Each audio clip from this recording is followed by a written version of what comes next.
بہت خوبصورت ابتدائیہ آپ نے ارشاد فرمایا، بہت ایمان افروز کلمات ہیں آپ کے. اللہ رب العزت آپ کو جزا عطا فرمائے. آمین. نسب کا شرف اللہ رب العزت کے ہاں ایک پسندیدہ عمل ہے جی. اور نسب پر فخر اور اترانا ناپسندیدہ. واہ واہ واہ، خوب.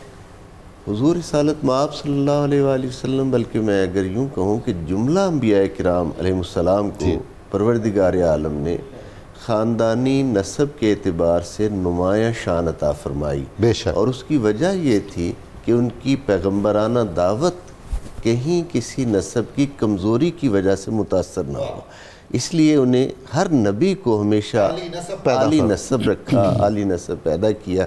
اور حضور علیہ السلام تو پھر سلطان الانبیاء ہیں، امام الانبیاء والمرسلین ہیں. حضرت خدیجۃ الکبریٰ سلام اللہ علیہ کا نسب مبارک بھی حضور سید عالمین صلی اللہ علیہ وآلہ وسلم سے چند پشت پیچھے جا کر جناب قصی پر مل جاتا ہے. حضرت ہاشم حضور علیہ السلام کے پردادا ہیں اور ان کے دادا ہیں جناب قصی بن کلاب.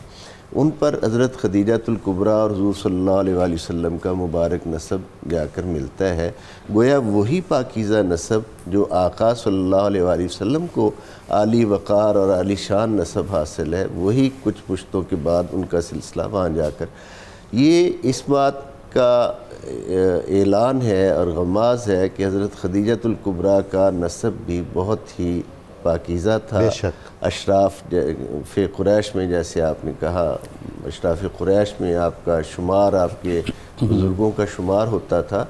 اور اپنے وقت کی بہت دانا، بہت زیرک خاتون تھیں.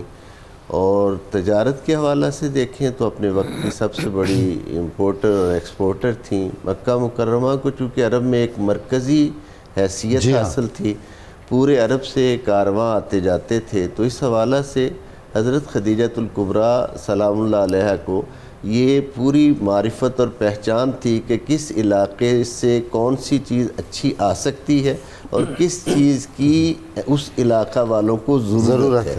اس طرح وہ پورے عرب میں ایک کلیدی امتیازی شان رکھتی تھیں آقا صلی اللہ علیہ وآلہ وسلم کے ساتھ.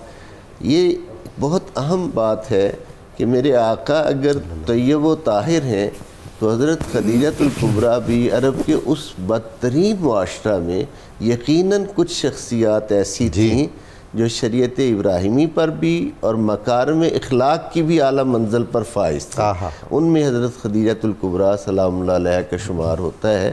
اور وہ حضور علیہ السلام کی شان مبارک جو اللہ نے آپ کو عطا فرمائی، کل کو یہ دونوں ہستیوں میں یکجا ہونا تھا، مشیت الہیہ میں تھا، اس لیے یہ طیب و طاہر ہیں. اور حضرت خدیجۃ الکبریٰ طاہرہ کے لقب سے پاک دامن، طہارت میں بھی کفو، اللہ رب العزت نے یہ اہتمام کیا تھا آپ کا، تو اس لقب سے وہ معروف تھیں.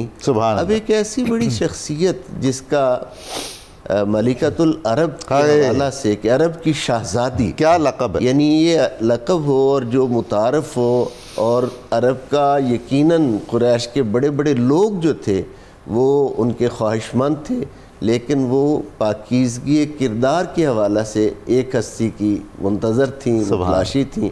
اور جو آپ نے بہت ہی پیارا جملہ کہا کہ وہ منتظر تھیں کہ کب وہ وقت آتا ہے. اب اس کا میں مدارج النبوت میں حضرت شاہ عبداللہ محدث دہلوی رحمۃ اللہ علیہ نے ایک روایت بیان کی ہے.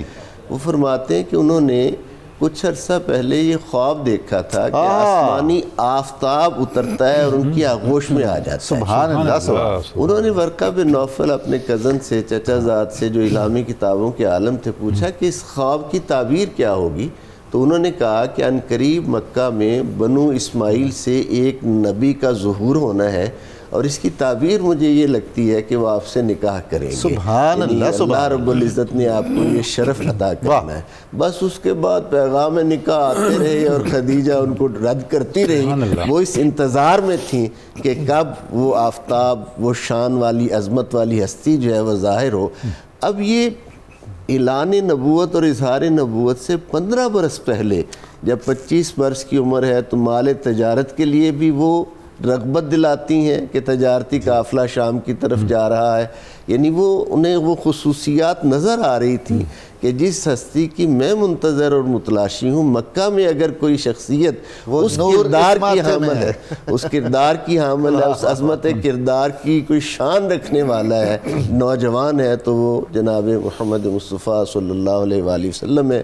یعنی وہ تجارت میں بھی، یہ جملہ خاص طور پہ میں عرض کر رہا ہوں، تجارت میں بھی ترغیب وہ دیتی ہیں اور نکاح کی خواستگار بھی وہ ہوتی ہیں۔ یہ میرے آقا کی عظمت کردار ہے، شان ہے کہ اتنی بالغ النظر خاتون جو ہیں وہ حضور علیہ الصلوۃ والسلام کا انتخاب کرتی ہیں اور پیارے آقا صلی اللہ علیہ وآلہ وسلم کی شان مبارک کو ایسے ہی ہم دیکھتے ہیں کہ جو صحیح احادیث میں، صحیح بخاری اور دیگر احادیث کی کتب میں ان کی تصدیق نبوت کا جو اعزاز ہے، اب اس مرحلہ پر حضور علیہ الصلوۃ والسلام جب نزول وحی سے فیضیاب ہو کر غار حرا سے آتے ہیں تو حضور علیہ الصلوۃ والسلام نے جب یہ ارشاد فرمایا اپنی کیفیات کو سب سے پہلے ان سے، تو ایسے جیسے کوئی منتظر اور تیار ہوتا ہے کہ وہ لمحہ کب آئے، اور اس لمحے کا یعنی 15 برس کی رفاقت گزارنے والی شخصیت۔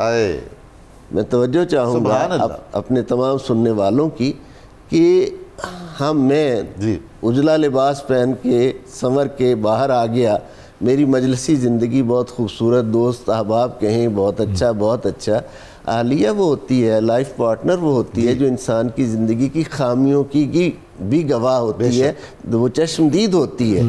اتنا تو اعلیٰ کردار تھا میرے آقا کا کہ سب سے پہلی گواہی ہی تصدیق نبوت کی رفیقہ حیات عطا کرتی۔ کیا شان ہے اور کیا عظمت ہے! یہ چیزیں سمجھنے سے تعلق رکھتی ہیں کہ اللہ نے انہیں اس کام کے لیے بطور خاص ان کا انتخاب فرمایا تھا۔ جیسے میں نے عرض کیا کہ وہ پورے عرب میں اس حقیقت کو جانتی تھیں، ویسے ہی وہ اس بات کو بھی جانتی تھیں کہ اب اس تصدیق نبوت کا اس مشرکانہ ماحول میں نتیجہ کیا نکلنا ہے، اور اس کے لیے وہ کمر ہمت باندھ کر حضور کے ساتھ کھڑی ہو جاتی ہے کہ جو بھی ہو جائے ہم نے اللہ رب العزت کی وحدانیت کو، توحید کو اور آقا خاتم النبیین کی رسالت کی عظمت کو سلام کرنا ہے۔ ہر دکھ کو گلے لگا لیا، اللہ کو اور اللہ کے حبیب کو اپنا لیا۔ سبحان اللہ، سبحان اللہ۔